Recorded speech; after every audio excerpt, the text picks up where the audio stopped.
ذرا اس آیت پر اب نگاہ کو مرتکز کیجئے، انسان کا خسارہ کیا ہے؟ دیکھیے، سب سے پہلے میں آپ کی توجہ دلاؤں گا، ذرا آنکھیں کھول کر قلب حساس کے ساتھ نوع انسانی کا مشاہدہ کیجئے، کیسے کیسے دکھ، کتنی تکلیفیں، کتنی محنت، کتنی مشقت ہے جو ہر انسان کا مقدر۔ قرآن مجید میں ایک مکمل سورت ہے، سورت البلد، اس میں اللہ تعالیٰ نے متعدد قسمیں کھا کر ایک بات کہی، لا اقسم بہذا البلد وانت حل بہذا البلد ووالد وما ولد لقد خلقنا الانسان فی کبد۔ ہم نے انسان کو مشقت ہی میں پیدا کیا، یہ مشقت ہر انسان کا مقدر ہے۔ لوگ گھروں کو چھوڑ کر آئے ہوئے ہیں، کہاں کہاں انسان جاتا ہے، یہ اس دنیا میں محنت اور مشقت۔ ہاں، ایک مغالطہ ہو جاتا ہے کہ شاید یہ محلوں میں رہنے والے جو ہیں انہیں کوئی مشقت نہیں، انہیں کوئی دکھ نہیں، حالانکہ حقیقت یہ نہیں ہے۔ جو جتنا امیر ہے آپ دیکھیں گے اس کی جسمانی مشقت کم ہے، ذہنی کوفت زیادہ ہے۔ ٹرینکولائزرز کی انہیں ضرورت پڑتی ہے، انہیں سیڈیٹیوز چاہیے، خواب آور دوائیں مزدور کو نہیں کبھی ضرورت پڑے گی۔ وہ 8 گھنٹے کی محنت کرنے کے بعد احساس ہوتا ہے کہ وہ صبح ہی کی خبر لے گا۔ اور یہ وہ لوگ ہیں کہ جن کو ہپنوٹکس، خواب آور دوائیاں، سیڈیٹیوز، مسکن ادویات، یہ سارا لیبلیم اور یہ ویلیم اور یہ فلاں اور یہ فلاں، یہ کہاں جاتے ہیں؟ ذہنی سکون اور اطمینان انسان کو حاصل نہیں۔ کسی کی جسمانی مشقت ہے، کسی کی ذہنی مشقت۔ میں آپ کو یاد دلانا چاہتا ہوں مہاتما گوتم بدھ کا معاملہ۔ 30 برس کی عمر میں کپل وستو کا شہزادہ محل کو چھوڑ کر نکل گیا، جوان بیوی کو سوتا ہوا چھوڑ کر گیا، شیر خوار بچے کو چھوڑ کر گیا۔ راجدھانی میں رہنے والا محل کا باسی، جسے یہ معلوم ہے کہ باپ کے بعد مجھے یہ سلطنت ملنے والی ہے، کیوں گیا؟ کبھی کبھی آپ نے سوچا؟ اس نے انسان کے غم اور دکھ کا مشاہدہ کیا۔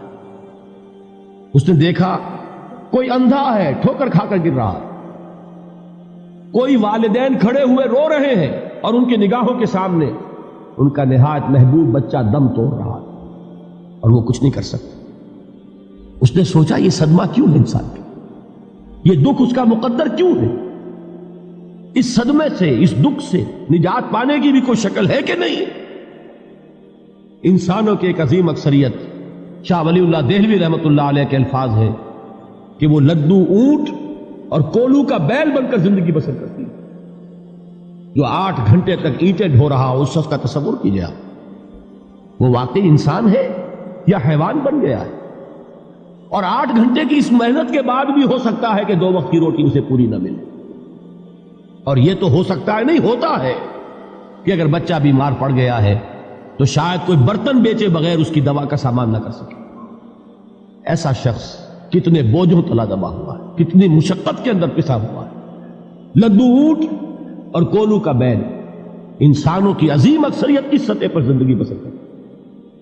لیکن آپ کو معلوم ہے کہ کولو کے بیل کے لیے مشقت ہی مشقت ہے، اس کے احساسات یہ نہیں ہیں جو کہ ان سے انسان کو جو صدمہ پہنچتا ہے۔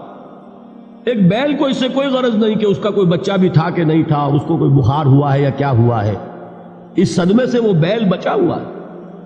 گھوڑے کو کوئی پتہ نہیں کہ میرا بھی کوئی اولاد میری ہے یا نہیں ہے، اور مجھے اس کا کوئی صدمہ ہے یا دکھ ہے، کوئی پتہ نہیں۔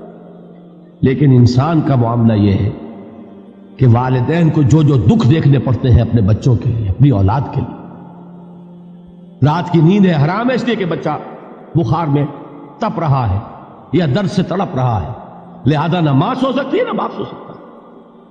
میں نے ایک موقع پر دیکھا، لاہور میں کیروسین آئل، اس زمانے میں ابھی سوئی گیس نہیں آئی تھی، اور اکثر و بیشتر جو ہے یہی مٹی کا تیل جو ہے ایندھن کے طور پر استعمال ہوتا تھا، اس کی شارٹیج ہو گئی تھی۔ تو کئی فرلانگ لمبی قطاریں لگتی تھی ان دکانوں کے باہر، ڈپوں کے باہر، اور ایسے منظر بھی کہ ایک خاتون برقع پوش، ایک گود میں بچے کو لیے ہوئے، ایک کی انگلی پکڑے ہوئے، بوتل ہاتھ میں لیے ہوئے تیل کے لیے، اور کئی گھنٹے کھڑی ہے دکان۔ یہ مشقت انسان جھیلتا ہے کہ نہیں؟ غالب نے اس کا نقشہ کھینچا ہے کہ رنج سے خوگر ہوا انسان تو مٹ جاتا ہے رنج. مشکلیں اتنی پڑی مجھ پر کہ آسا ہو. ہم بھول جاتے ہیں، ورنہ واقعہ یہ کہ قلب حساس ہو اگر، اور قید حیات و بند غم اصل میں دونوں ایک ہیں. موت سے پہلے آدمی غم سے نجات پائے کیوں؟ اچھا یہ تو ہوا لقد خلقنا الانسان فی کبد. حیوانات کا معاملہ ایک اور اعتبار سے آسان ہے. ان سے کوئی محاسبہ بھی ہے کیا؟ کوئی جواب دہی بھی ہے؟ کوئی ان کو اللہ کے حضور میں کھڑے ہو کر اپنے اعمال کا حساب بھی دینا؟ نہیں. انسان کی یہ ٹریجڈی ہے، یہ المیہ ہے انسان. اس کو بھی قرآن مجید کی ایک سورت میں قسمیں کھا کر اذا السماء انشقت، اس کے بعد کیا فرمایا؟ یا ایھا الانسان انک کادح الی ربک کدحا فملاقیہ. اے انسان، تیرا المیہ، تیری ٹریجڈی اس سے کہیں بڑھ کر ہے. تجھے صدمے پر صدمے جھیلتے ہوئے، مشقت پر مشقت برداشت کرتے ہوئے ایک روز اپنے رب کے حضور میں بھی کھڑا ہوگا، جواب دہی بھی کرنی. اس دن کے حساب سے، اس دن کے احساس سے جو بڑے بڑے ہماری امت کے عظیم جو گلے سرسبد ہیں، ان کا یہ حال آپ نے پڑھا ہوگا. حضرت ابو بکر صدیق رضی اللہ تعالی عنہ وہ ایک عجیب کیف کے عالم میں فرمایا کرتے تھے، کاش میں درختوں پر چہچہاتی ہوئی چڑیا ہوتا جس سے حساب کتاب نہیں ہو. کاش کہ میں گھاس کا تنکا ہوتا جو آج ہے اور کل آگ میں جلا دیا جاتا، ختم ہو جاتا، اس سے محاسبہ کوئی نہیں. وہ جس کے احساس سے کہ حضرت عمر جو ہے اپنے انتقال کے وقت سخت بے چین تھے. ان کے بیٹے حضرت عبداللہ ابن عمر رضی اللہ تعالیٰ عنہما نے ان کا سر جو ہے وہ اپنے زانوں پر رکھ لیا تو کہا نیچے ڈال دو. ایک عجیب بے کلی اور بے چینی. انہوں نے کہا ابا جان آپ کیوں پریشان ہیں؟ آپ تو عشرہ مبشرہ میں سے ہیں، آپ کو تو اللہ تعالیٰ نے جنت کی بشارت حضور کے ذریعے سے اس دنیا میں دی.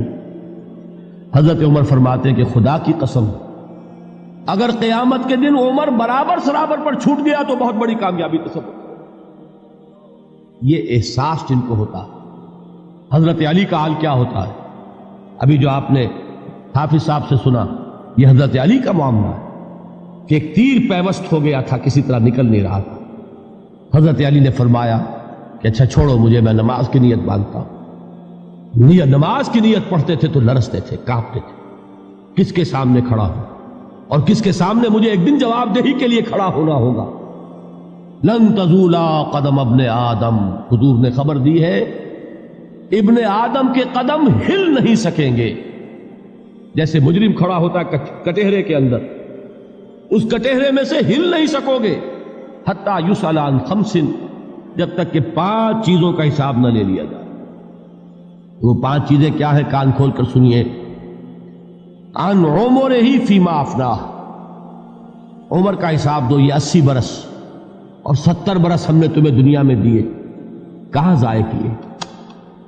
وعن شبابہ فیما ابلاہ، اور خاص طور پر جوانی کا دور، امنگوں کے دن، ولولے ہوتے ہیں، قوت ہوتی ہے، توانائی ہوتی ہے، آدمی چلتے ہوئے زمین پر پاؤں مارتا ہے، قوت جو ہے وہ اپنا اظہار چاہتی ہے. یہ جوانی کہاں گلائی؟ حساب دو، ایک ایک لمحے کا حساب دو. وَعَن مَالِهِ مِنْ أَيْنَ اكْتَسَبَهُ وَفِيمَا أَنْفَقَهُ، ایک ایک پائی کا حساب دو. مال کا کہاں سے کمایا تھا، حلال سے کہ حرام سے، اور کہاں خرچ کیا تھا، گل چھروں میں، عیاشیوں میں، یا نیکی کے کاموں میں، ادائے حقوق اللہ کے دین کے لیے. 4 سوال ہو گئے. 2 زندگی کے بارے میں، ایک زندگی پوری بحیثیت مجموعی کہاں کس کام میں لگائی، اور خاص طور پر شباب کا دور کہاں لگایا. 2 سوال مال کے بارے میں، کمایا کہاں سے، حلال سے کہ حرام سے، جائز سے کہ ناجائز سے، خرچ کہاں کیا. اور آخری سوال وعما عمل فیما علم، جو علم حاصل کیا تھا اس میں عمل کتنا کیا. علم کے انبار لگاتے چلے گئے اور عمل کے آغاز کی بھی نوبت نہ آئی. یہ علم جو ہے یہ اس روز سب سے بڑا وبال بن جائے گا. انسان اتنا علم اور عمل کچھ نہیں، بجائے کہ کریڈٹ کا ذریعہ بنے یہ الٹا ڈیبٹ کا کھاتہ بن جائے. یہ جواب دہی کا احساس ہے کہ جس کی وجہ سے انسان کی ٹریجڈی جو ہے وہ دوہری ہے. کوئی حیوان اتنے بوجھ تلے نہیں. مشقت کی، محنت کی، اس زندگی میں ختم ہوئے، اس کے بعد کوئی محاسبہ نہیں. اس کو بھی غالب نے خوب کہا ہے کہ اب تو گھبرا کے یہ کہتے ہیں کہ مر جائیں گے، اور مر کے بھی چین نہ پایا تو کدھر جائے. یہ ہے وہ ہیومن ٹریجڈی.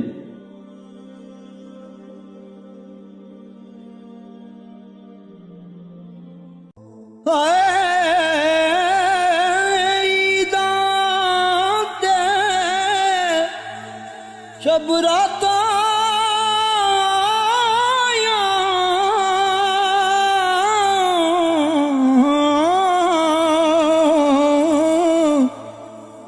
سب لوگ گران آئے،